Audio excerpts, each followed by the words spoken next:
Salut, aujourd'hui on revient vers vous avec un patron, il a tout fait, c'est simple, il a été géo, il a été clown, il a fait l'école du rire, il a été comédien, il a été patron de filiale de très grands groupes, il a vendu des peignes à Barbès, et aujourd'hui il est président d'une boîte que vous connaissez tous si vous allez sur internet pour vous rencarder sur le cinéma, c'est le président d'Allociné, Grégoire Lassalle. Bonjour Grégoire. Bonjour.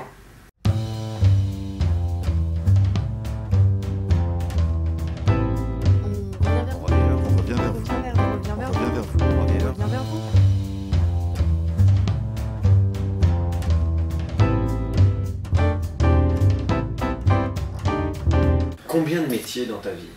Je les compte pas, ça fait vraiment truc à la Prévert, mais une bonne quinzaine de métiers, avec de l'amusement, de la liberté, de l'amusement, et puis au bout d'un moment, quand on a fait beaucoup, on se pose un petit peu, je crois que c'est le cycle naturel de l'homme, et là, Allociné, ça fait maintenant un bon moment que j'y suis, donc j'ai arrêté cette volatilité. Dans ton parcours, j'ai vu qu'il y avait Géo au Club Med. Ouais.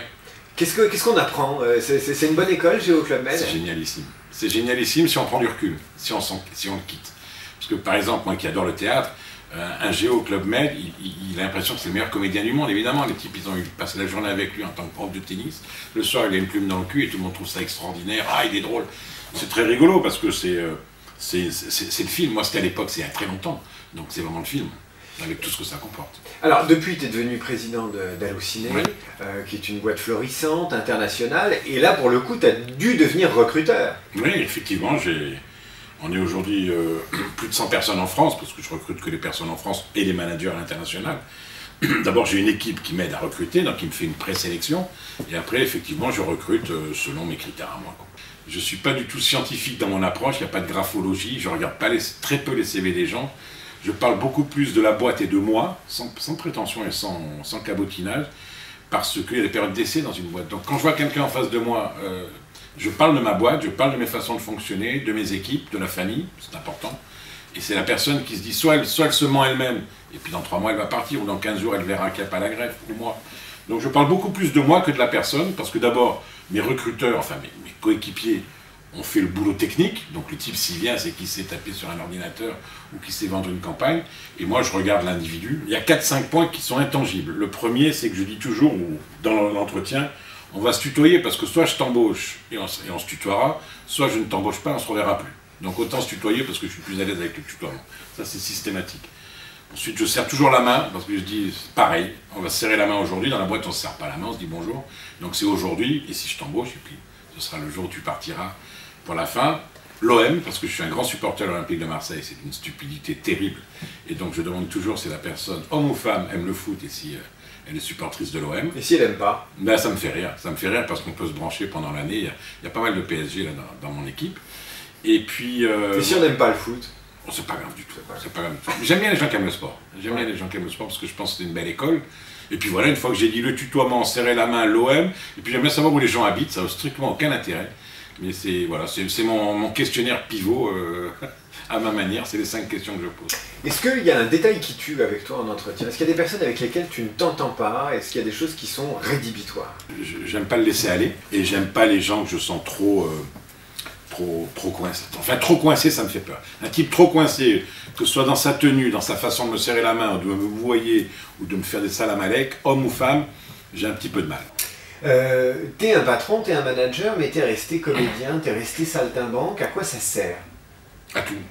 Je pense que ça sert essentiellement à ne pas avoir peur du risque, parce qu'un comédien il se met toujours en risque, la peur d'être ridicule. Ça sert à relativiser les choses, c'est une grande comédie humaine, sérieuse, mais qu'on ne doit pas prendre au sérieux. Et donc je pense que vraiment ça me sert dans les discussions, ça me sert quand ça explose entre mes coéquipiers, de dire calmez-vous, comme au club. Donc moi tout tourne autour de ça. Donc tout ce que j'ai pu apprendre en tant que clown, en tant que comédien, me sert pour soit détendre, soit retendre, soit motiver, c'est ça quoi. Comment tu les motives en dehors de l'argent? Quel type de manager et de... Alors plus les années passent, plus c'est l'argent qui est la motivation. Ouais. Je ne vais pas le regretter, mais c'est comme ça. C'est comme ça, donc ça devient difficile, c'est qu'aujourd'hui, vraiment, la nouvelle génération est très portée là-dessus. Respect, il n'y a rien à dire. La motivation, c'est Ben, c'est que je suis le patron, donc un patron il a le pouvoir. Hein. Et donc si demain, j'exagère à peine, mais si demain il y en a un qui me casse vraiment les pieds parce qu'il n'est pas dans l'esprit, il est viré. Donc moi j'essaie de les motiver en leur disant, les gars, on a quand même fait tellement d'aventures, tellement de vies, parce qu'il y en a qui sont là depuis 7, 8, 9, 10 ans avec moi. On a vécu toutes les vies, faites-moi confiance quoi. Donc c'est ça la motivation, on y arrive. D'après toi, dans ton dos, tes collaborateurs, ils disent quoi de positif, sans te le dire directement? Il est... je défends bien la boîte, je pense que je représente bien la boîte, je les défends, là on parle plus par rapport à un actionnaire ou financièrement. Le négatif, parce que la question va suivre, c'est je m'emporte un peu trop, je prends des décisions un peu trop vite, et voilà, et je fais de temps en temps, je casse un peu les œufs, quoi, je prends pas toujours des pincettes. Quel est le défaut que tu n'as pas? Le défaut que alors j'ai plein de défauts, la générosité, enfin l'avarice. T'es pas mesquin. Ah non, non, non, ça c'est, je pense, j'espère que c'est ma plus belle qualité. C'est même le contraire, c'est pas de pas être mesquin, mais c'est d'être généreux. Où est-ce que tu te vois dans 5 ans? La moitié de l'année au bord d'une plage avec mon frère, à faire le tour du monde et avec mes enfants si c'est possible, ils sont tout petits, et l'autre moitié à gérer mes futures affaires.